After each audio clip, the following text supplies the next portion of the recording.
So hey, we're out here doing a soybean plot today. I'm actually using a corn planter, but I got bean plates in it to plant beans because I don't have a drill.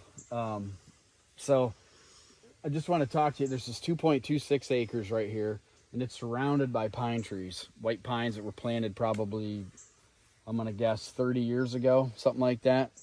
And they're getting to a size now where they're starting to get a little bit open, and we've thinned some of them inside to create some more thickness and more vegetation growing up, and the deer starting to bed in them a lot more. And typically just straight open white pine patches are deserts for deer. You know, they'll go through them, but they just don't stay in them much because it doesn't offer a lot of thermal cover if you don't have low branches to block the wind. But now we're starting to get a little more browse and cover in those areas, and so they're starting to use them a lot. And there's a lot of hunting pressure in this neighborhood right here. In fact, I share this farm. I don't own it. I share this farm with the landowner and his family. I bow hunt it, they gun hunt it. And they bow hunt a little bit, but I typically can't grow super big deer on this farm, but it's a nice close farm to my house that, you know, my son can hunt, you know, my wife, and just gives us something close to mess around with and create content and play with deer. And it's fun. We've had some really good deer around here, but they seem to always get killed the year before they should be shot, in my opinion of like what we're trying to achieve.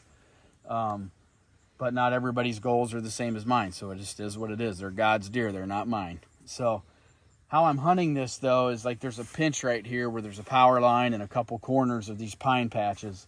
And so the north is this way. So like when you've got a north wind that you got a cold front coming in and it's coming from the north, this blind is perfect because these deer will funnel up out of here, sit in this blind right, you know, this gilly. It's been a very protective gilly blind. I also have a Novix back there in this corner and that big white pine that's sticking out there for a north wind, or even like a complete west wind will blow it out over the ridge there, and I can catch deer coming out. Now I will lay some black widow mock scrapes back there and those under two trees back there that will make a nice staging area and a spot to stop one of those bucks coming up out of that area. They've been bedding on that rim a little bit up above that CRP, just in this stretch of pines. We get a lot of does coming from the neighbors over there. They have a lot of hardwoods on that side of the property, and then they'll kind of work their way to this field. So I also have some stands on this side of the property for, you know, like if I have a south wind or something like that, and I'm trying to like, got certain trails that I want to hunt, then I try to just get off of that trail a little bit, kind of like to the northwest, so I can hunt that south or southeast type, southwest type wind. I don't know. It's just about a couple Spartan cameras scattered out just to kind of watch. I mean, I've never planted beans in this field before, or crops. Hasn't had crops in this spot for, I bet, 20 years, ever. I mean, so we'll just see how it works.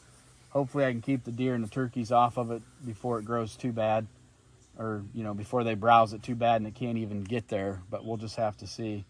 Briar's on his way over here right now with the general, and we're going to spray it with some Plot Start, which is a complex mix of amino acids and nutrients that it's liquefied, and you mix it with water, and you just put it on the ground, and it's just like fertilizer or lime, you know what I mean? It's great for your soil. It's a lot cheaper and easier to do than trying to spread all that granulated stuff, and it works real good. And you can spray it right on top of the ground before or after you plant, and it actually has some chemicals in it that, like, if it hits the seed, it actually helps it germinate. So I'm excited to see how this is all going to turn out this year. We've been hitting it a little harder doing some plots.